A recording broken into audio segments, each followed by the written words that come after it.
Volvemos con Legítima Defensa. Gracias a todos y todas los que nos están acompañando. Sigan poniendo el hashtag de Legítima Defensa, aunque ya somos tendencia en redes sociales de nuestro país. Tenemos el gusto de recibir al presidente del Frente Amplio, Fernando Pereira. Bienvenido, Fernando. Un placer, realmente un placer. No es la primera vez que está en nuestro programa, pero es la primera vez que está como presidente ya proclamado y en funciones del Frente Amplio. Es verdad. ¿Y qué momento te tocó para asumir esa responsabilidad? Porque te tocó en el medio de una campaña, si será significativa, ¿no? Una campaña que en este momento concita toda la atención, tanto del gobierno como de las fuerzas opositoras. ¿Cómo viene la campaña, Fernando? ¿Cómo estás observando la campaña? Bueno, hay muchas cosas que el gobierno no pudo sostener, que la campaña por el sí de alguna manera ha podido. El gobierno sostenía muy firmemente que la LUC se defendía sola. Sí, pero no. Y resulta que está el presidente, la vicepresidenta, todos los ministros, todos los legisladores, todo el aparato partidario movilizado porque no solo no se defiende sola, sino que no se sostiene. Perdón, ¿y los medios de comunicación? No, los medios 2-1. Y te dicen que la cancha no está flechada. flechada. Con un informe de la Universidad de la República. Serio, serio. Anda a discutirle el informe, que ellos hicieron, para que nadie lo discuta más. Esos son datos científicos, digamos, ¿no? Claro, lo que yo les decía públicamente, incluso a ellos, a veces se han enojado, pero es la realidad. Yo soy consumidor de informativos, es necesario que los mire y me doy cuenta que la cancha está flechada. Ahora, si ellos se dan cuenta, lo que tienen que hacer es modificar la actitud. Y si ves en publicidad, más de 2-1. Y si ves en publicidad en radio del interior, 3-1.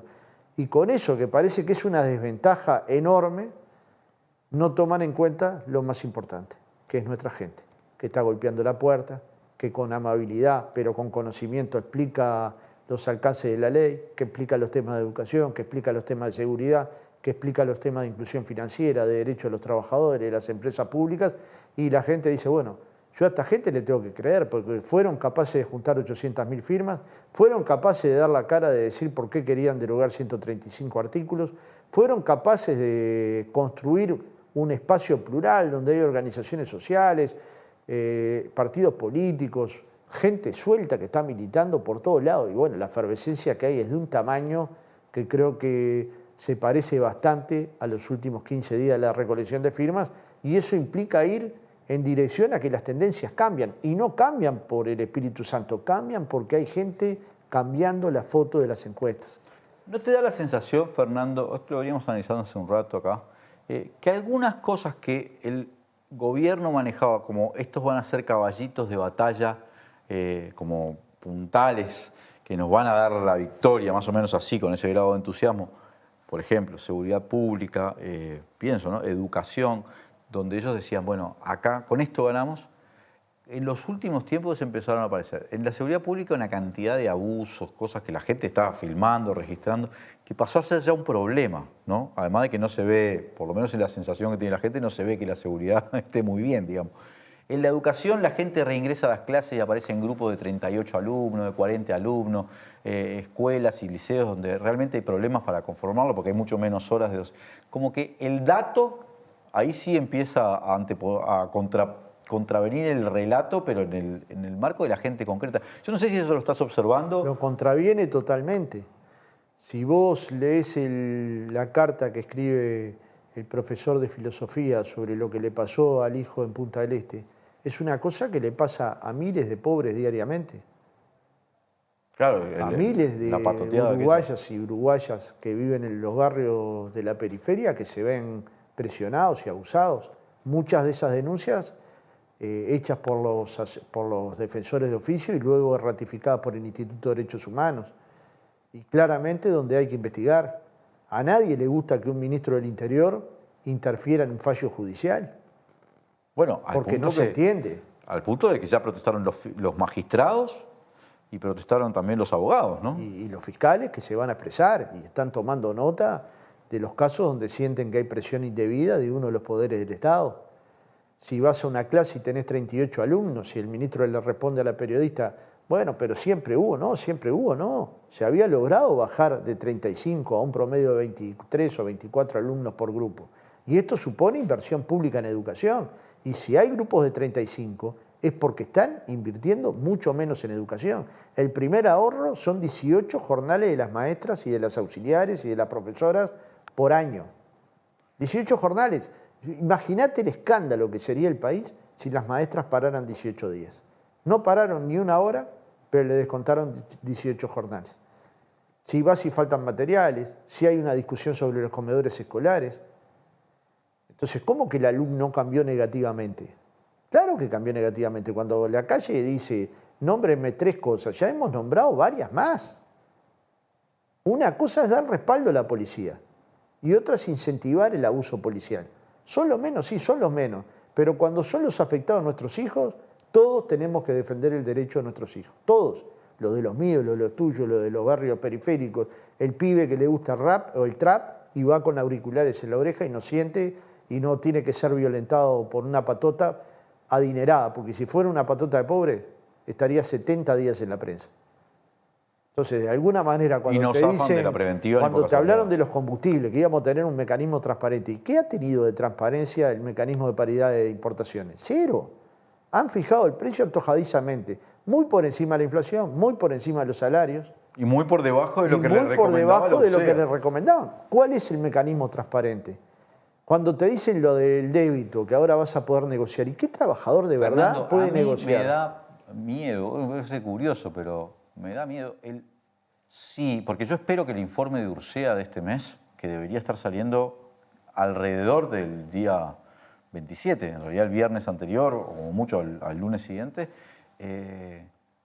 con estos precios del petróleo a nivel internacional, más este mecanismo de ajuste mensual, pidan aumentos, pero no sé, realmente altos aumentos, ¿no? Y me gustaría saber si qué va a pasar el 1 de abril. Y tenés razones para tener miedo. Yo tengo el mismo temor. Y cuando sube el combustible, que es lo que dice el vecino, le sube la harina, le sube el azúcar, le sube el aceite, le suben los productos de la canasta. Y si llegara a bajar en algún momento porque el precio del petróleo baja, esos precios no bajan. Con lo cual, si vos te fijás lo que destina un trabajador a la canasta básica en relación a la inflación, se le está comiendo el sueldo ir al almacén. Volvimos a las bolsitas de cuarto kilo. Pero vos a ver si entendemos. Desde 2002 no se vendían en Uruguay paquetes de cuarto kilo. Andá a los barrios periféricos y preguntá, ¿están vendiendo el aceite en porciones? ¿Vas a comprar un maple de huevo? No venden más maple de huevo en ninguna de las zonas del centro porque la gente no compra más 30 huevos. Tan fácil como eso, porque 30 huevos valían 100 pesos, 130 pesos y ahora valen muy por encima de 300 o cerca de 300. Yo saqué una foto porque la gente también lo tiene que ver en carne propia. Vas a comprar carne picada, lo que la gente consume en general, 400 pesos el kilo.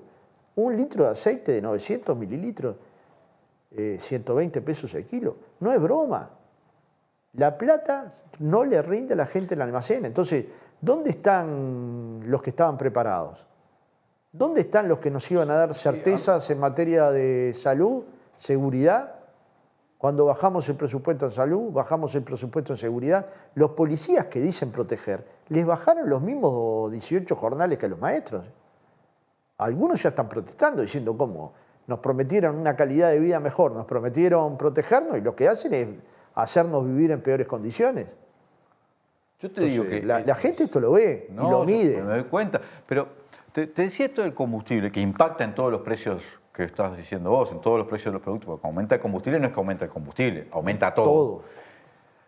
El último cierre fue con $94 por barril y hoy está en 120 y pico, 130, o sea, ponele que tenés un aumento que se detuviera acá, ¿no? Un aumento del 30% del petróleo. ¿Te das cuenta que eso trasladado así directo a precio te puede aumentar 20 pesos la nafta, ¿no? Por eso te digo... Y estamos ante el gobierno de la excusa.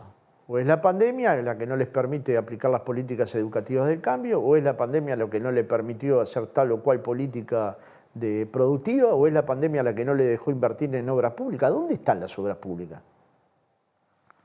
Están. Yo veo las que se iniciaron en el periodo del Frente Amplio, el Ferrocarril Central, UPM, veo mucha obra, edificios que Bueno, hace están poco hubo un favorecidos informe por que la... estábamos en el periodo de menor inversión en obra pública. Bueno, según un analista de Ferrere, de CPA Ferrere, de los años recientes, cuando no de los años no tan recientes, ¿no? Hablaba que estamos en un periodo de décimo. 100.000 pobres cayeron durante 2020 por debajo de la línea de la pobreza. Y 50.000 lograron salir, o sea, quedaron 50.000 nuevos pobres. En el mismo periodo, algunos uruguayos acumularon 3.000 millones de dólares depositados en bancos uruguayos y en el exterior. Esta injusticia a la gente no le gusta. Esto es la injusticia. Esto no son datos fríos, es que hay alguien que está viviendo muchas generaciones para adelante y hay otro que tiene que alimentarse en ollas populares. ¿Cómo es que no se puede grabar al sector poderoso de la sociedad para que la gente deje de ir a las ollas populares? ¿Cómo es que no se encuentra el instrumento? Y además, obviamente, le dijeron a los uruguayos que no le iban a tocar los impuestos y llegaron y del débito por tarjeta le pasaron de 4 a 2 puntos el descuento, del cálculo del IRPF le cambiaron el cálculo de la base de prestación y hoy pagan los trabajadores más IRPF del que pagaban, impuestos fuertemente criticados. Cambiaron el IMESI cuando no habían cambiado el precio de la nafta, con lo cual la recaudación de la nafta es enorme en términos impositivos por parte del Estado. Entonces, no es que cuando dicen no le metimos la mano en el bolsillo a nadie, no es un mensaje correcto. Le bajaron el salario a los trabajadores, le bajaron a los jubilados, le bajaron a los trabajadores públicos, más todavía, y además le cambiaron las cargas impositivas. Fernando, el gobierno está jugando todo lo que tiene. De hecho, se espera que el propio presidente sea el que hable en esa cadena o conferencia cadena que se está mencionando. El Frente está jugando todo lo que tiene. Hay analistas, por ejemplo, leía a Botinelli diciendo que todavía el Frente tiene para jugar a sus referentes históricos o a entrar en la cancha a otras. El Frente va a poner todo en la cancha. ¿Todo? De hecho, todo. Todo lo que tiene y todo lo que tenía. Desde el punto de vista financiero, endeudándose. Desde el punto de vista político, colocando a todos sus diputados, senadores, ediles y alcaldes al servicio de la campaña. Mañana a las 11 de la mañana nos vamos a reunir con Mujica y la Internacional de la Educación, que por lo que entiendo hoy estuvieron acá, y Mujica se va a expresar y va a haber otras actividades con Mujica. Lucía Topolansky va a ir a Artigas. El compañero Astori ya está filmando un video para dar su opinión técnica y política sobre el tema. El compañero Arana está saliendo ya de recorrer y los intendentes se van a expresar. De hecho, voy a ir con los dos intendentes, con Carolina Cose y Orsi, a un almuerzo de ADM, precisamente para dar la posición del Frente Amplio en términos de la LUC. Todo lo que tiene lo va a colocar en este rato que tiene, dosificando, cuidando a nuestros compañeros que valoramos mucho, pero colocando toda la carne en el asador. No vamos a dejar ni un gramo de carne de colocar arriba de la parrilla. ¿Sentís que el gobierno empezó a tener cierto miedo? Siento y lo sienten. Yo lo siento y ellos lo sienten. Si algo se va a defender solo, no lo tiene que defender el presidente. Es la primera vez que yo veo un presidente interviniendo de un referéndum. Y hubo varios, ¿no? Y entonces estas recorridas ¿qué estás haciendo? Porque vos dijiste, bueno, me concentro... No, yo si fuera ellos también tendría miedo. Porque estás con mucha expectativa. Porque la gente cada vez milita más, porque la gente cada vez está más entusiasmada. No sé si nos va a dar para ganar o no, porque eso nadie lo sabe. Lo que sé que la encuesta ya cambió la tendencia, y todas cambiaron. Lo que sé que todas las encuestas tienen un margen enorme de personas que lo están pensando. Y si lo están pensando es porque no le es fácil resolver sobre una mala ley. Porque sé que en estos 15 días que quedan la gente va a creer más en quienes sustentamos los derechos de las personas que en quienes de alguna manera se los han quitado en este tiempo. Y esa esperanza que yo tengo tiene que ser el temor de quienes defienden la norma. No encuentran expertos para defender la norma. Suspendieron los debates con expertos. Había un debate en todas las voces, ya pactado, entre dos miembros del sí, uno político y uno técnico, y del no, y lo suspendieron. A mí me suspendieron los debates porque dice que no quiero debatir con Mieres. Imaginemos en el grado... ¿Y habrás visto el tuit de Graciela Bianchi pidiéndole a sus por favor, que no debatan conmigo. Que no debatan. Incluso que no debatan con nadie del Frente Amplio. Es más, yo no sé, que nos echen flit. Que alguien haga eso es llamativo. En medio de una campaña, ¿no? Si nos echan flit, ya está cumplido. Le piden a alguien que hace política en el Parlamento, que es parlamentaria por el Frente Amplio, que se saque el tapaboca del sí. Eso Todos los fue muy fuerte, institucionalistas. ¿no? Perdóname, eso pero fue muy fuerte. pensemos en Ope Pasquet. ¿Qué siente Ope Pasquet? Un hombre institucionalista, legalista, estudioso del derecho, democrático por excelencia, cuando tiene que poner la cara contra estas barbaridades.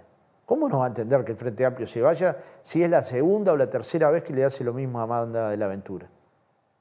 No, Cuando se es puso la impactante. camiseta... Y además, según creo que relató la propia Amanda de la Desafuero, Aventura. complicidad. ¿Por qué no va a poder tener esa camiseta? ¿Qué es lo que dice que no? ¿Y qué es lo que dice que no pueden ir con un logo del Frente Amplio o que un colorado no puede ir como muchas veces van con la corbata roja, colorada?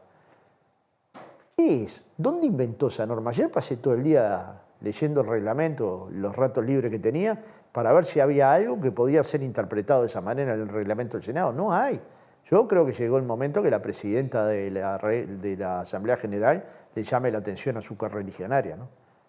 Porque habrá sido miembro del Frente Amplio, pero claramente ya no lo es, y como es correligionaria del Partido Nacional, creo que tiene que haber una advertencia de que está pasando todos los límites del respeto a la política. Para el Frente Amplio ya no es interlocutora válida, ya no lo es. O sea, diga lo que diga, ya no es una interlocutora válida.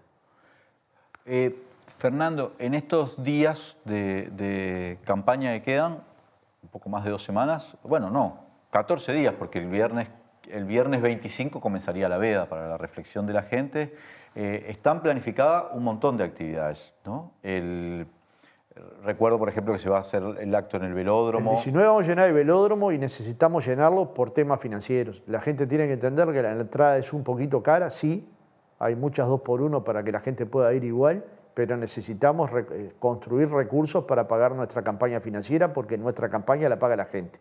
La mayor parte de nuestra campaña es endeudamiento de las organizaciones o gasto de las organizaciones y lo que la gente está colocando en pañuelos, en pin, en tortas, en ravioles, en las cosas más increíbles. Eso es el amor a una causa. ¿Hay pensado un acto el final? Comité de los Malvines están haciendo agnolotis, sorrentinos que venden los domingos para recaudar fondos para el sí y luego eso lo vuelcan a pintura. Estos son actos de amor en política, muy valorados por mí. Pero a cada comité que vas, hay pizza, hay torta, hay alguien vendiendo chorizos. El otro día en Colonia, una curiosidad, suspendieron el acto a las 5, porque los teléfonos daban que había 100% lluvia. 6 menos 10, el pronóstico cambió y rehabilitaron el acto, un acto que iba a empezar a las 6. A las 6:30 la plaza desbordaba de gente. Vendieron todos los panchos, toda la coca.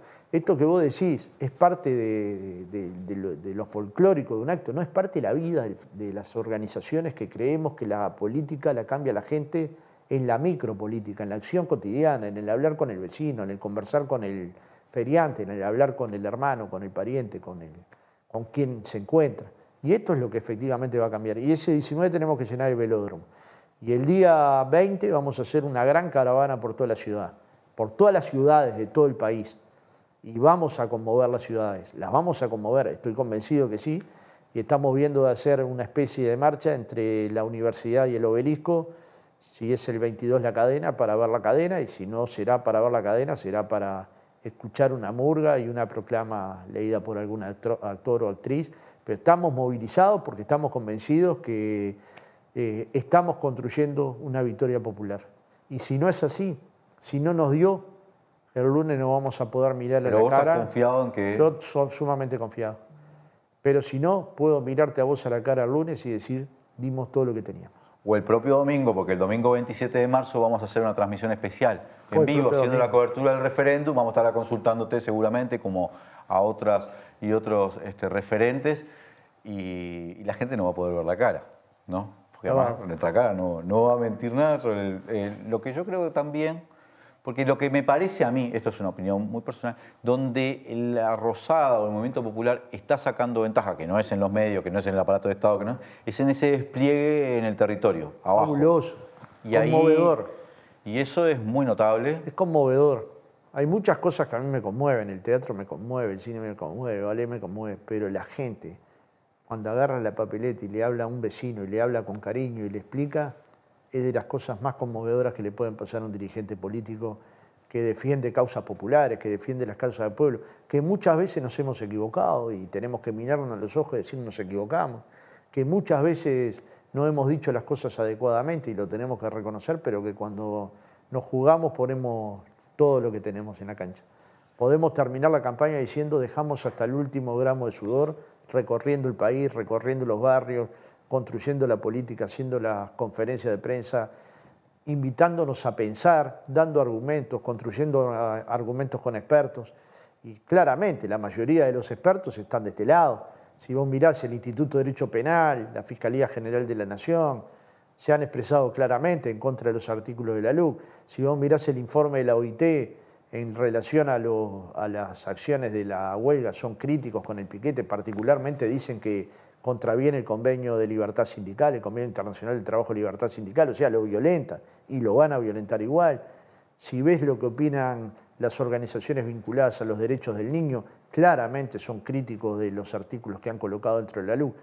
Y cuando dice que le colocamos un palo en la rueda y son 135 artículos de 476, es una ley en general de mala calidad democrática. Hace algún tiempo la Facultad de Ciencias Sociales hizo un estudio con el Parlamento para ver cuáles eran los procesos legislativos de mayor calidad democrática.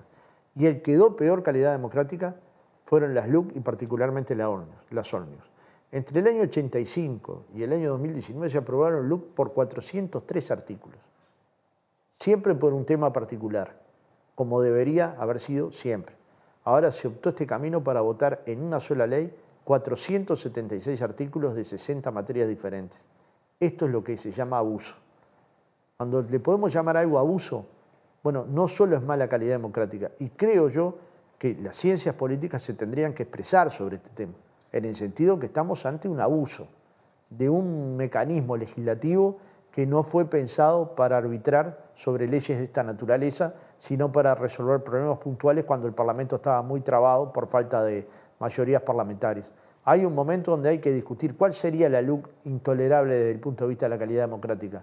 Las de 3.000 artículos, las de 4.000, las que tuviera todos los... Si se abre esta caja de Pandora, imagínate. Bueno, yo aspiro a que el Frente Amplio no lo utilice, salvo que sea para una cosa puntual, como fue en su momento la creación del MIDES. Y aspiro porque no creo que esa sea la forma de gobernar un país, ni que sea positivo para el poder legislativo de un país, que es el parlamento más democrático de la sociedad más democrática de América Latina, que todos debemos defender juntos. Por eso estoy tan confiado que ciudadanos del Partido Nacional, como se van a sumar ahora, del Partido Colorado y de Cabildo Abierto, independientemente que no están cambiando de partido ni de voto, estén para votar el sí, porque no están dispuestos los institucionalistas a votar una norma de este tipo. Muchas gracias, Fernando Pereira, por habernos acompañado. No, fueron muy amables como siempre.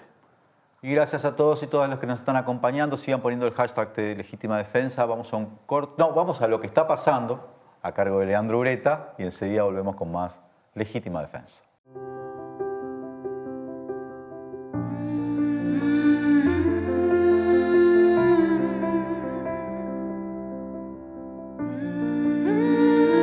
Vos agradecés contar con el mejor equipo médico.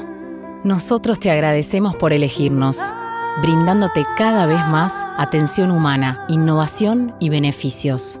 Afiliate por el 1444 o en casmu.com.uy. Casmu, estamos para cuidarte. Alimenta tu energía. Alimenta tu bienestar. Alimenta tu capacidad. Alimenta tu motivación. Alimenta tu salud.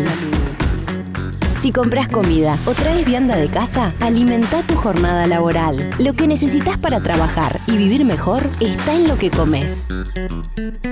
Intendencia de Montevideo. A veces estamos muy en la chiquita. Y si no, mira. Sí, ponele choclo, picles, ¿te gustan? Dale, ponele todo. Total es gratis. Estamos tan en la chiquita que barremos cualquier tipo de límite. ¡Epa! ¡Qué boquita! ¿Eh? Pero, aunque parezca que hasta los más chiquitos están en la chiquita, solo parece. Tomá, pateala, campeón. Porque los uruguayos somos grandes. De corazón, no estés en la chiquita. Pensá en macro. Cuanto más compras, menos pagás.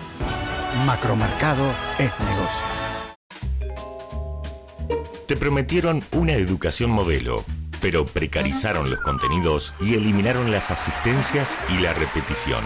Te mintieron. No es transformación, es ajuste. Que no te recorten el futuro. FENAPES.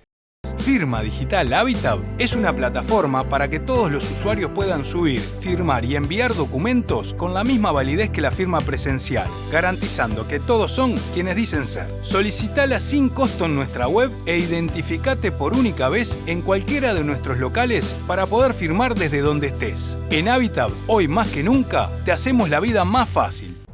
La reforma de la seguridad social que propone el gobierno va en contra de los intereses de los trabajadores y trabajadoras. Aumentar la edad, bajar las jubilaciones y privatizar. El verdadero problema del sistema es la asistencia a la caja militar y el fracaso de la SAFAP. Esta reforma no es técnica, es ideológica. Trabajadores y trabajadoras del Estado en defensa de tus derechos y del trabajo, decimos no a esta reforma. Volvemos con Legítima Defensa. Gracias a todos y todas los que nos están mirando desde tantos lugares del país, como hoy podemos dar cuenta en este que es el programa número 100 de Legítima Defensa. Pongan el hashtag, ya somos tendencia, estábamos hace un ratito en tercera tendencia, no me quiero fijar, porque ya hay mucha gente que me ha rezongado por hoy estar mirando el celular por los saluditos. Si me pongo a mirar las tendencias, me van a seguir. Ahora ya estamos en segunda, me avisan desde... Tengo una cucaracha ahora para que me digan las cosas. Nos acompaña ahora, tenemos el gusto de recibir a Daniel Baldassari, secretario general, presidente de la Organización Nacional de Jubilados y Pensionistas del Uruguay, ONAJPU. ¿Cómo te va, Daniel? Buenas noches, me va bien. Estamos trabajando mucho y eso no nos hace pensar en otra cosa. Daniel, vienen de 4 ya elecciones regionales, porque ONAJPU está en proceso en este momento electoral. Le queda todavía una, pero le viene yendo bien hasta la actual dirección de ONAJPU, ¿verdad? Sí, ONAJPU está trabajando bien, en una tendencia unitaria, digamos, de cerrar filas para defender los intereses de los jubilados y los pensionistas. Lo más importante es la expectativa de cómo vamos a enfrentar las dificultades que hoy tenemos los jubilados y los pensionistas. Que son muchas, porque en los 2 años que lleva esta actual administración, la caída del salario real se refleja en la caída del índice medio de salarios y se refleja posteriormente, por lo que la ley así establece, que las jubilaciones se ajustan por el índice medio de salarios en ajustes que están por debajo de la inflación, por lo cual están perdiendo poder de compra, ¿verdad? Efectivamente, eso es así. En los 2 ajustes que hemos tenido durante este periodo hemos perdido capacidad de compra, con el agravante que había otras medidas que habíamos logrado anteriormente que nos había facilitado, por ejemplo, mejorar la jubilación y la pensión mínima. Es decir, nosotros, si solamente se hubiera ajustado por el índice medio de salarios, hoy la jubilación y pensión mínima sería 8.000 pesos. Mientras que a través de ese mecanismo, que es un ajuste a mitad de año que teníamos en el mes de julio, complementario, o sea, tener medidas acordes a que las personas a las cuales estaba destinada tenían situaciones diferentes, por lo tanto no se podía tratar a todos de la misma manera. Es decir, allí con ese diferencial pasamos a esos 15.750 pesos que tenemos hoy. Pero ahora los ajustes esas dotaciones de dinero, esos ajustes que se están haciendo a mitad de año, el gobierno las ha contabilizado no complementarios, sino a cuenta de los aumentos de enero, por lo cual es como un adelanto a cuenta y termina siendo... Bueno, esa palabrita es maldita entre los jubilados y pensionistas, que hagan la mía, porque desde que se introdujo esa diferenciación, en lugar de ser un aumento real, o sea, un aumento real, y yo gano 10, me dan 10% de aumento, tengo que ganar 11. Entonces no puede ser que sea cuenta de lo que después el ajuste obligatorio por constitución, que cualquier administración lo tiene que dar, que es en el mes de enero. Y después, además, ¿cómo se calcula ese ajuste? ¿Se ajusta el de enero?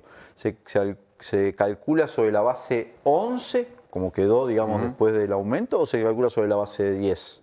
No, sobre la base 10, la que tenía en enero del otro año. O sea que todavía es menos, finalmente termina siendo una pérdida por todos lados. Sí, ya los que ganan la mínima conocen, ¿no? Que aquellos que el año pasado tuvieron un ajuste en el mes de julio, y entonces ese ajuste fue de 247 pesos. Se lo pagaron hasta diciembre del año pasado, y en diciembre, para hacerle el ajuste del 6.16%, que fue el ajuste general por el índice medio de salario, resultó que el aumento fue sobre el valor anterior, por lo tanto perdieron. Y si uno lo mide en porcentajes, los que ganaban menos recibieron menos, o sea, 4.4%. Daniel, hace unos meses el gobierno anunció, para 4 meses después, pero creo que eso es para el mes de agosto, o sea, para el mes que viene, Sí. un aumento, creo que era del 3% en los públicos y 2% en jubilaciones, no, 3% en jubilaciones y 2% en los públicos. Sí. Y quedaba también la duda sobre si ese aumento, que debería operar desde el próximo mes, era un adelanto en relación a lo del año que viene o es un aumento genuino. ¿Cómo han logrado discernir finalmente qué va a pasar? Sí, se ha discernido, salió el decreto correspondiente y el decreto establece que efectivamente es un adelanto a cuenta. O sea que no es un aumento real. No, claro, el ministro de Trabajo ayer... Porque el presidente lo presentó con toda la pompa, digamos. Claro. Ante la situación se agrava, vamos a dar este aumento. Sí, ayer concurrió a la comisión de la Cámara de Diputados, la comisión que está considerando la ley que tiene que ver con el presupuesto, nada más que ahora la rendición de cuentas, ¿no? La rendición de cuentas se está tratando. Ayer justamente concurrió el ministro de Trabajo y Seguridad Social y entonces allí dejó claramente, expuso nuevamente claramente cuál era la situación. Y la situación es esa, ¿no? Que a la gente se le descuenta. ¿Y ustedes lograron aquella reunión que estaban pidiendo con el presidente en la última movilización? O sea, ¿han logrado reunión con las autoridades para... ¿No los recibe? Acá hay una contradicción. No me refiero al ministro de Trabajo, que me imagino que los recibe. Hay una contradicción. El ministro dice que que siempre fue así, que los ajustes siempre fueron de esta manera. Desde el año 65 habla él, así que nosotros decimos que no es así, porque o si no, eso cómo se arregla de que si se hubiera aplicado la general de la ley, eso hubiera sido que la gente hoy estaba ganando 8.000 pesos, está ganando 15.750. ¿Cuál es el milagro? El milagro es que se aplicó sobre un aumento real. Entonces, ahora se quiere explicar de esa manera. El ministro está en esa posición, nosotros hemos pedido la entrevista con el presidente, se impone más que nunca ahora esa entrevista con el presidente, que lamentablemente, si bien él dice que nos va a recibir, que nos recibe, que él recibe a todo el mundo, y nosotros decimos, presidente, a los jubilados hace un año que le estamos pidiendo una reunión y no la tenemos. Para ONAJPU, porque nosotros intuíamos cuando el presidente hizo los anuncios de estos aumentos, atendiendo la situación que se compleja, ¿no? Incluso creo fue antes del referéndum, por lo cual pienso que podía tener hasta que había trampitas ahí, pero podemos decir que ese aumento a 4 meses, ahora que sabemos que esa cuenta, ahora que sabemos que apenas funciona como un adelanto, ¿cómo lo toma ONAJPU esto? ¿Como una tomadura de pelo? ¿Como, bueno, no es lo que querían, pero es útil? ¿Cómo lo ven? Y lo vemos como una tremenda injusticia que todas las jubilaciones y pensiones en este periodo han perdido poder de compra, o sea que estamos retrocediendo, y lo que vemos es que la situación de los jubilados y pensionistas, razón misma de la existencia de ONAJPU, es que va perdiendo algo que le costó mucho ganar, remontar año a año. Y ahora rápidamente lo estamos perdiendo. Para tomar este año, los primeros 5 meses del año, se comió el ajuste del mes de enero. Y entonces Nosotros lo que vemos, nosotros, ONAPO y los jubilados, porque venimos de estar reunidos con los jubilados y los pensionistas y obviamente que este tema es el tema uno que está sin menospreciar a los demás, que hay temas muy importantes también para los jubilados y los pensionistas, pero este es el tema principal porque la gente se da cuenta cuando va a comprar de que cada vez compra menos cosas. Se había logrado algo muy importante que era bajar la pobreza en los mayores de 65 años a 1/10, cosa que era un récord. Nunca se había tenido una situación como esa. Entonces ahora de vuelta, estamos como que empezamos a repechar una situación, a recuperar la calidad de vida de las personas mayores y resulta que rápidamente empezamos a perder esa situación, ¿no? Daniel, antes de que me contestes sobre, porque quiero saber, ¿no? Viene el Congreso de ONASPU dentro de 3 semanas, ¿sí? Me imagino que todos estos temas van a estar en el Congreso. Me imagino que también va a estar en el Congreso el análisis sobre el eventual proyecto de reforma de la Seguridad Social.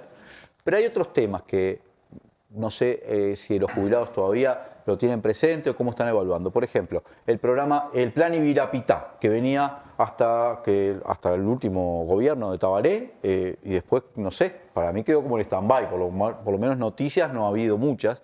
O las operaciones de cataratas, algo que también importaba muchísimo a los jubilados. O sea, más de 100.000 personas han recuperado la vista así. ¿Cómo marchan esos programas? ¿Marchan? Los médicos cubanos están todavía acá. Sí.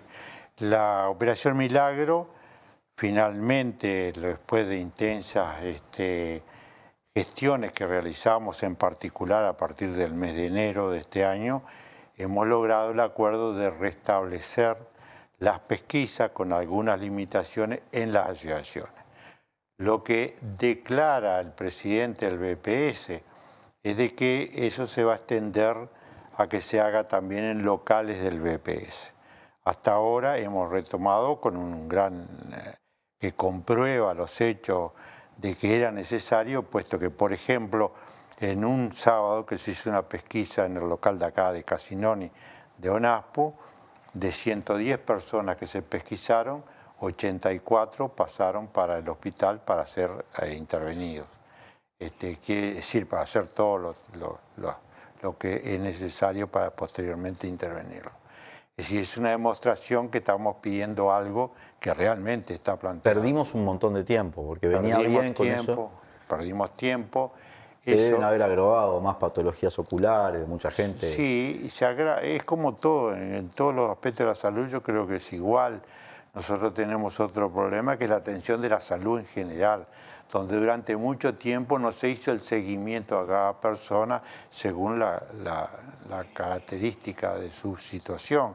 Entonces, esto nos comprueba de que en el caso de las cataratas particularmente, que es la enfermedad más común, además de todo el significado que tiene, se ha perdido tiempo. Bueno, por suerte estamos ahora de vuelta pesquisando en la red de locales de las asociaciones de jubilados y pensionistas de todo el país, que es donde se venía haciendo, y como se dice en términos futboleros, cuadro que gana no se toca.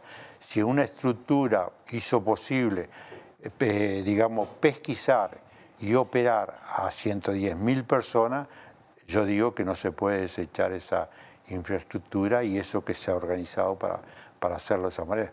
Estamos siempre abiertos a considerar, por supuesto, lo que sea mejor para los jubilados y los pensionistas, es decir, para los que está destinado la política esta, ¿no? Y en lo que tiene que ver con el Plan Ibirapitá, los números por fin han salido nuevamente, son reconocidos. Aquello de que los jubilados iban a utilizar las tablets para picar carne o cebolla, todo eso, cuando se les dio por primera vez esa posibilidad de acceder y de no quedarse al margen de lo que es el proceso de la incorporación de la sociedad, la utilización de nuevas tecnologías, todo aquello quedó atrás y ahora aparecen los números donde es alto el porcentaje de personas mayores que utilizan estas tecnologías, que eso tuvo un gran impulso cuando se distribuyeron 240.000 tablets, que son de 4 generaciones distintas, algunas están discontinuadas, las primeras, porque no se siguió trayendo los repuestos y no se siguió haciendo el mantenimiento hubo personal que a la separación, al haber pasado el plan Ibirapitá para el BPS, pasamos más de 2 años que no había ningún tipo de atención. Por ejemplo, si se rompió una máquina no se podía arreglar, si no, había que pagar, se pagaba, venía en la máquina a Montevideo, me estoy refiriendo a la gente del interior, pagaba 500 pesos en el correo y luego la máquina volvía igual. Es decir, que hemos tenido muchas dificultades. Eso se ha incluido finalmente algo muy general en la rendición de cuentas del año pasado. Nosotros, los compañeros en el directorio del BPS han estado peleando por este problema, planteando la necesidad de establecer en qué iba a consistir el nuevo plan que se planteaba. Y acá el problema que tenemos, como siempre, ¿no? En la medida que no hay los recursos necesarios, quien gane jubilaciones y pensiones bajas, que no son solamente los que ganan la mínima, es muy difícil poderse pagar un teléfono inteligente como está planteado, otras cosas. Es de lo que ONAPO está insistiendo, la necesidad imperiosa de volver a que ese plan se restablezca porque ha sido muy exitoso y es muy importante para el jubilado y pensionista, y más en esta época en la cual estamos viviendo. Última, este Congreso que citan ahora para los primeros días de agosto, ¿cuáles son los énfasis del Congreso? Los puntos que van a tratar los jubilados, los principales en este Congreso. Bueno, hay temas que hemos charlado. Que ya lo hemos charlado, ¿no? Digo, la jubilación y la pensión, su poder de compra es la reivindicación muy importante de lo que necesita la gente para poder mantener su situación. Pero también tenemos un gran tema que es la reforma de la seguridad social, que hasta ahora parecía que no se sabía si realmente iba a tomar cuerpo en base al resumen que se había hecho por parte de la Comisión de Expertos, y si en base a eso iba a haber o no una preparación con el articulado correspondiente para un proyecto de reforma. Lo que nosotros intuimos frente a eso, que si se sigue manteniendo el planteamiento de que hay que abatir el déficit sin hacer un estudio de toda la forma en que cómo se financia la seguridad social, se sigue exonerando de aportes a la seguridad social, y si seguimos en ese camino de que lo único que importa es que las cuentas cierren y tenemos recortes por muchos lugares, la verdad que prevemos un problema importante y por lo tanto eso es un tema clave también para la defensa de la seguridad social por parte del Congreso, que va a tomar este tema sin ninguna duda. Y el conjunto de la plataforma reivindicativa. Nosotros entendemos que para nosotros todo el tiempo que se pierda de continuar mejorando la calidad de vida de las personas mayores a través de políticas que atiendan la nueva realidad que se ha ido generando, lo cual venía de antes de la pandemia, pero que la pandemia ha puesto blanco sobre negro muchos aspectos y otras cosas todavía no se saben, es necesario actuar rápidamente sin perder tiempo. El tiempo para los jubilados y los pensionistas en lo que tiene que ver con su vida y su calidad de vida les juega muy mal, porque pierde cosas muy rápidamente, porque su capacidad para soportar cambios negativos en su calidad de vida no son como cuando uno tiene 20 o 30 años o 40 años. Muchas gracias, Daniel Baldassari, por habernos acompañado después de ese congreso, que va a ser dentro de menos de un mes. Sí. Seguramente podamos contar contigo la presencia para analizar cuál es el resultado del Congreso de los Jubilados y las Jubiladas y bueno, ver seguramente que para ONAPO es una cuestión muy importante poder estar participando en este espacio. Y además vamos a acompañarlos en pocos días cuando se inaugure la nueva sede de ONAPO, creo que en el centro, ¿no? Sí, en Boulevard Artigas 16-17 frente al hospital. ¿Cuándo es? Boulevard Artigas 16-17. ¿Pero cuándo es que se inaugura? El 27 de julio. El 27 de julio seguramente estemos por ahí para acompañar a la ONASPU en la inauguración de su nueva sede, por lo cual ya te extiendo mis felicitaciones. Gracias, Daniel Baldassari, por habernos acompañado. Gracias a todas y todos los que nos están mirando. Seguimos siendo ahora segunda tendencia en redes sociales de Uruguay, según me avisan. Y sigan mandando, sigan poniendo el hashtag y mandando desde dónde nos están mirando, que ahora, después de lo que está pasando, a cargo de Leandro Ureta, ya nos encontramos con Georgina Mayo acá y vamos a leer un poquito más en este programa número 100 de dónde nos escribe la gente, desde dónde miran Legítima Defensa. En Canelones, hace muchos años atrás, levantamos la primera bandera del Uruguay, nuestra primera comunidad. Y hoy seguimos levantando banderas de las que estamos orgullosos. Levantamos la bandera de la educación ambiental para que aprendamos a cuidar el ambiente. Impulsando todos juntos el programa Barrios Limpios, los hogares sustentables, las ecoficinas y el compostaje. Llevamos siempre la bandera de trabajar por más limpieza y más reciclaje, y también la de trabajar por el cuidado del agua, la biodiversidad y las áreas protegidas, cuidando nuestras playas, lagos y arroyos y todo nuestro patrimonio natural. Levantamos más que nunca la bandera de la acción por el clima, reduciendo las emisiones a través del alumbrado 100% LED e incorporando vehículos eléctricos. Por último, pero no menos importante, levantamos la bandera de la economía circular, creando el nuevo polo de economía circular de Canelones. Hoy seguimos levantando banderas importantes, como todas las que forman la Ecomunidad Canelones, el lugar que construimos juntos.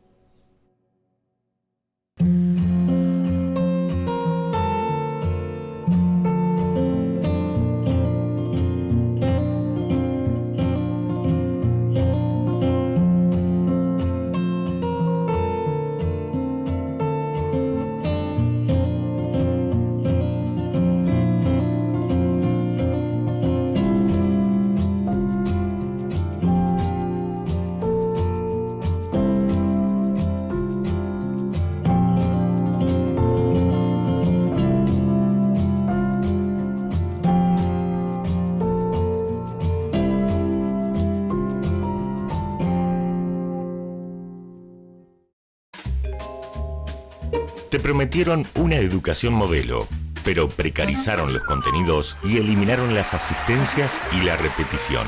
Te mintieron. No es transformación, es ajuste. Que no te recorten el futuro. FENAPES. Construye escuelas, hospitales, carreteras, casas y puentes. Genera trabajo y oportunidades para cientos de uruguayos y uruguayas. Crea riqueza para el país y su gente. Y es estratégico para el desarrollo nacional. Es el cemento Portland de ANCAP. Lo quieren entregar. Quieren despojarte de lo que es tuyo. No lo permitamos. Nuestro Portland construye. Volvemos con Legítima Defensa. Muchas gracias a todos y todas los que nos están mirando y nuevamente agradecerle muy especialmente a la gente que nos está mirando a través de Cardinal TV, en todos los cables de la CUTA, de la Cámara Uruguaya de Televisión para Abonados, porque a partir de hoy, además de salir en el canal de Caras y Caretas TV en YouTube o en Facebook o en la página de Caras y Caretas, salimos también por una emisión por cable en directo, sobre todo en el interior del país, en los 19 departamentos, capitales departamentales, pero también localidades. Así que nuevamente le damos la bienvenida a todos los que se van sumando. Nos acompaña ahora, tenemos el gusto de recibir al presidente del PIT-CNT, Marcelo Abdala. ¿Cómo te va, Marcelo? Un gusto estar aquí, como siempre. Antes, Marcelo, de comenzar la entrevista, quiero hacer un homenaje más, porque hace un ratito estuvimos hablando con Virginia Martínez, la autora del libro de los fusilados de abril, recordando los 8 obreros comunistas asesinados en la seccional 20 del Partido Comunista y en la calle Agraciada hace exactamente 50 años, este 17 de abril. Pero quiero sumar también el recordatorio de las pibas, de las muchachas de abril, asesinadas en el año 74, 3 chiquilinas, Diana Maidanic, Silvia Reyes, Laura Raggio, en la calle Mariano Soler, ahí en Brazo Oriental, en la casa de Silvia Reyes, que además estaba embarazada. Aparentemente buscaban al esposo, el compañero de Silvia Reyes, Washington Barrios, que estaba allá, había logrado emigrar a la Argentina. Y de acuerdo a lo que dicen los vecinos, le dijeron, abran que si no tiramos, y tiraron una ráfaga de más de 200 tiros, con los cuales asesinaron a 3 chiquilinas. 2 de ellas de 19 años, entre ellas Silvia, que estaba embarazada, y a Diana Maidanik, que tenía 21 o 22 años. También nuestra memoria, nuestro recordatorio con esas muchachas que integraban el MLN, pero que jamás habían tenido un arma en su mano. Así que, independientemente de que fue un fusilamiento inexcusable en cualquier contexto, además estábamos hablando de 3 chiquilinas asesinadas vilmente, del cual se cumplen 48 años en estos días. Bueno, Marcelo, se acerca el 1 de mayo, que me imagino que va a ser un acto bien importante, además ya ahora sí fuera de la pandemia, pero se acerca en un contexto donde el gobierno ha tomado definiciones económicas que el PIT-CNT ha calificado de insuficientes, pero que marca una inflexión en relación con la política económica que venía llevando hasta adelante. Hasta ahora el gobierno no había dado ni una sola señal de medidas de este tipo, de intentar recuperar o compensar un poco el deterioro del salario real. Primer análisis que está haciendo la central con respecto a las medidas y también cuáles van a ser los planteos que va a llevar adelante el PIT-CNT en el acto central de este 1 de mayo. Bueno, hemos caracterizado que las medidas son de un carácter insuficiente, porque lo primero que hay que comprender es que al final de cuentas, lamentablemente, porque nos hubiera gustado que hubiera sucedido otra cosa, la crítica nuestra del movimiento sindical a los criterios que el Poder Ejecutivo impulsó en la negociación colectiva del 2021 y a la cual nosotros establecíamos, miren, ustedes están ubicando unos parámetros de inflación que por ser tan contra el piso, digamos, en caso de que haya, digamos, una brecha entre la inflación real y la que ustedes pronostican, no pueden en realidad en esta negociación hablar en términos reales de recuperación del salario real, porque si la inflación es más grande se va a carcomer la recuperación e inclusive no se descarta que se mantenga, digamos, una trayectoria de pérdida del poder de compra de los salarios, con todo lo que esto implica. ¿Qué es lo que ha venido sucediendo? ¿Qué es lo que ha venido sucediendo? 2 años y 2 meses. ¿No? Salvo en aquellos sectores que de manera expresa, y esto abarca alrededor de un 40 y pico % de la negociación colectiva del año pasado, firmaron por arriba de los criterios del Poder Ejecutivo. Lamentablemente lo que sucede con esta alza de precios, con esta carestía que está ocurriendo, es que esa hipótesis que planteó el movimiento sindical, para la cual no hubo paliativos, es decir, no hubo correctivos semestrales, correctivos anuales de la diferencia, digamos, entre la inflación proyectada y la real. Ni cláusula gatillo. No hubo gatillos que permitieran corregir la situación, lamentablemente es lo que hoy estamos observando. Entonces, desde nuestra perspectiva, está bien que el Poder Ejecutivo se preocupe por la evolución del salario real, pero estas medidas son abiertamente insuficientes. En primer lugar, porque son un adelanto a cuenta. Porque además no son un aumento real. No son un aumento real. Es decir, lo van a descontar del aumento que vendría el año que viene. Lo van a descontar del aumento que corresponda cuando corresponda. Entonces, esto para los trabajadores públicos de la Administración Central especialmente y también para los trabajadores de actividad privada. Para lo cual hay otra complejidad. Los consejos de salario ya funcionaron, ¿no? Y las patronales dicen, bueno, yo ya firmé, no tengo por qué agregar más nada a lo que está firmado, y entonces hay para muchos sectores un problema, ¿no? Pero hay un adelanto como 80 mesas también. Sí, y además, el planteo que hace el Poder Ejecutivo, que lo hace ahora, pero se va a empezar a sentir en agosto, ¿se entiende? Es decir, para nosotros es insuficiente por las siguientes razones. ¿Eso qué te pareció? Pues eso fue raro, ¿no? O sea, hacer un anuncio ahora de algo que va a funcionar dentro de 4 meses parece más publicitario. Y yo creo que, digamos, no se explica el anuncio sin el hecho de que públicamente el PIT-CNT haya planteado la cuestión del alza sostenida de los precios, cómo esto deteriora a todos quienes vivimos de un ingreso fijo, a los jubilados y a los pequeños sectores emprendedores del comercio, de la industria vinculada al mercado interno, de los sectores agropecuarios. Y tiene una referencia muy clara, es el 1 de mayo. Se hace antes, digamos, de una de las movilizaciones más importantes que tiene el movimiento obrero, inclusive a nivel internacional, ¿no? ¿Qué te produjo esa salida, incluso yo diría fuera de tono, pero fue una salida del presidente que, comentando el posicionamiento que había tenido la central a través de un comunicado, dijo, bueno, a mí no me sorprende nada porque ellos han sido oposición, casi como el palo en la rueda todo el tiempo, ¿no? Bueno, nosotros tenemos una caracterización que lamentablemente también la vida viene confirmando, y es que el grueso de las políticas públicas de este Poder Ejecutivo hacia su composición social, hacia su composición de clase, ahí están representados casi que de manera directa los intereses de los Maya Oro y dejan afuera en sus políticas a las grandes mayorías nacionales.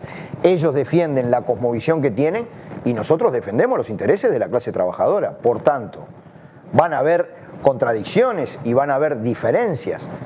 Yo creo que esto se da en una lógica que a medida que vaya transcurriendo el tiempo va a quedar cada vez más clara. Hay dos grandes proyectos de país en pugna. La apuesta del movimiento sindical es no solamente a defender las reivindicaciones inmediatas de los trabajadores, hay muchos problemas en el mundo del trabajo, hay desempleo, no hay políticas públicas activas, hay rebaja salarial, hay informalidad, hay nuevas formas que emergen del trabajo que están fuera de toda protección social. Y en definitiva lo que se viene aplicando es una línea de recorte de derechos que se refleja en el salario, que se refleja en la futura reforma de la seguridad social, y nosotros vamos, digamos, a un proceso de acción en defensa de los derechos, pero vamos a un Congreso del Pueblo. Esto es una de las cosas centrales que se van a plantear en el 1 de mayo, de modo que el nivel superior de unidad, de interacción de los sectores populares expresado en el proceso del referéndum contra los 135 artículos de la Ley de Urgente Consideración, digamos, se refleje en una serie de vectores programáticos e iniciativas que nos permitan retomar la ofensiva histórica, ¿no? ¿No te parece, Marcelo, que el resultado tan parejo del referéndum explica de alguna manera este cambio, esta inflexión, ¿no?, del Poder Ejecutivo, que además está siendo atacada también por derecha? Sí, sin duda. Ya viste el planteo de las patronales y de algunos economistas neoclásicos que critican al Poder Ejecutivo por pensar en corrección del salario real. Pero de todas maneras el anuncio es mucho más publicitario y estridente que real, por lo que yo te venía comentando, no es un adelanto a cuenta, por tanto te lo deducen de futuros ajustes. Se dice ahora, pero recién empieza a regir en agosto.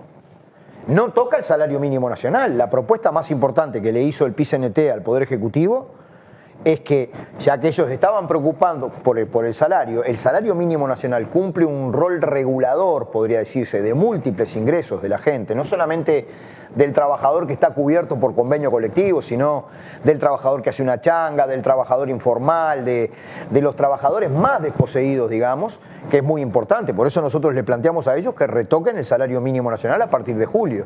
Bueno, hoy dijeron que no en el Consejo Superior Tripartito del sector privado. No van a tocar el salario mínimo nacional. Entonces, el planteo es mucho más declarativo que real, porque si tú me das un vale, anunciás un ajuste, que lo decís ahora, pero recién empieza a regir en agosto, pero además me lo vas a deducir de futuros ajustes, bueno, en realidad no estás desarrollando ajustes de tipo alguno, ¿no?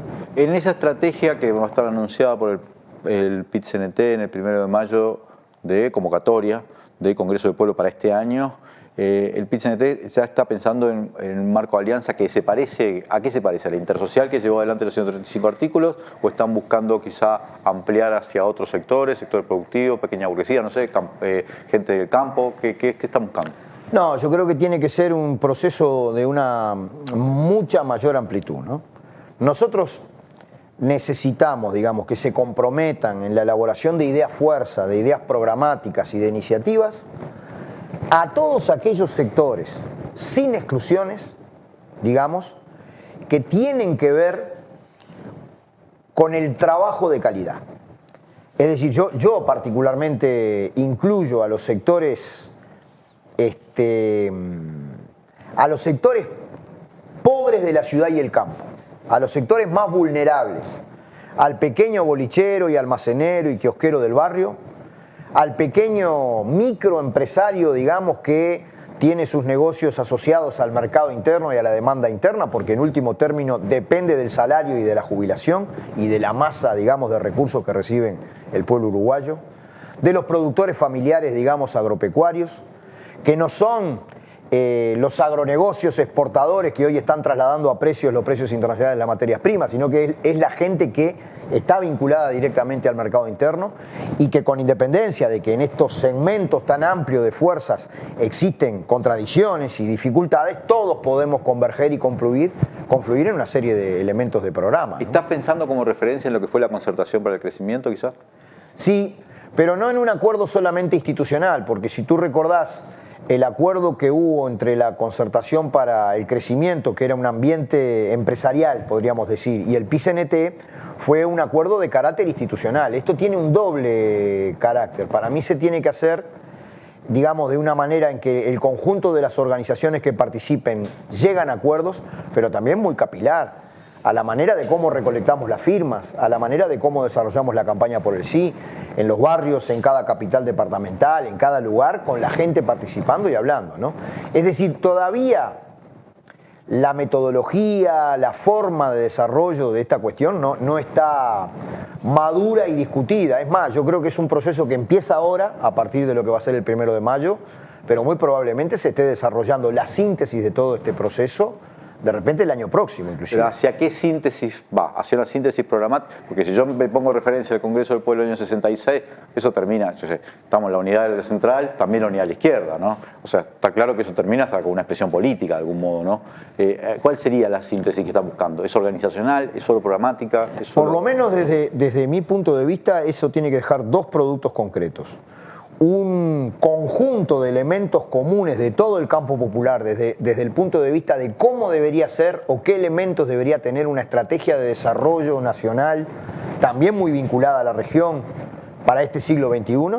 Es decir, ideas, fuerzas programáticas que permitan ubicar programas de transformaciones con una sensibilidad social en este siglo XXI, pero además también debería dejar un nivel superior de organización, conciencia y unidad de todo el campo popular en cada lugar, ¿no? Es decir, no es solamente hacer un documento, sino que esa interacción permita niveles superiores de unidad, de acción, de organización, de poder popular inclusive, mucho más amplio que lo que hoy tenemos, ¿no? Y claramente no puede ser exclusivamente metropolitano, ¿no? Tiene que tener un desarrollo a nivel nacional, ¿no? Tiene que llegar desde Bella Unión al puerto de Montevideo y de Fraiventos hasta La Paloma, digamos. Tiene que desarrollarse a lo largo y a lo ancho de todo el país. Es un proceso, digamos, de democracia extrema y de elaboración desde la democracia más profunda que se sintetiza luego en un ámbito, digamos, que adopte las conclusiones, ¿no? Muchas gracias, Marcelo Abdala. Estaremos escuchando atentamente lo que será esa proclama, esa leída en el próximo 1 de mayo, en el acto del Día de los Trabajadores. Gracias por acompañarnos. Bueno, un gustazo y aprovecho para convocar a toda la audiencia a que masivamente milite, trabaje, porque la escena requiere una enorme movilización, digamos, de los trabajadores y el pueblo, y creo que la vamos a poder desarrollar. Gracias, Marcelo, por acompañarnos. Gracias a todos y todas los que nos están mirando. Vamos a un corte. Sigan poniendo el hashtag de Legítima Defensa. Ya estamos entre las tendencias en redes sociales de Uruguay, pero sigan haciéndolo. Vamos a un corte y enseguida volvemos con más Legítima Defensa. Creo que viene muy bien para estos tiempos. Se llama Yo sueño con un mañana.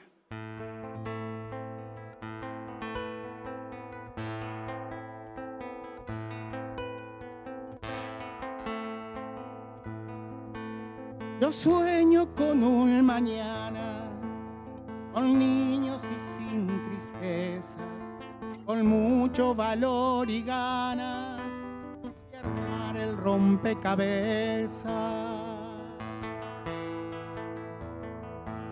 Yo sueño con un mañana, con niños y sin tristezas, con mucho valor y ganas de armar el rompecabezas.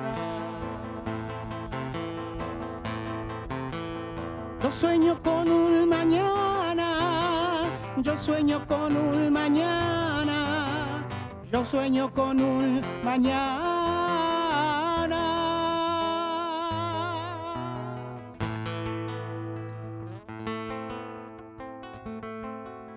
Sin mucho desear ayuda, que venga pronto y bien, abrigo a gente desnuda, reposo a la enferma sien. Sin mucho desear ayuda, que venga pronto y bien, abrigo a gente desnuda, reposo a la enferma sien. No será mi boca muda, no será mi boca muda, no será mi boca muda.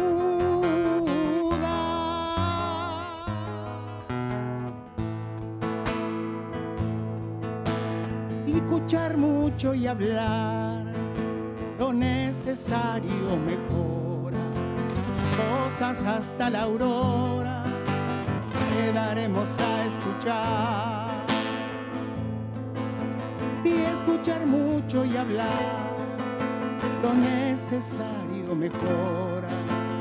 Cosas hasta la aurora quedaremos a escuchar. Juntos vos y yo y la aurora, juntos vos y yo y la aurora, juntos vos y yo y la aurora.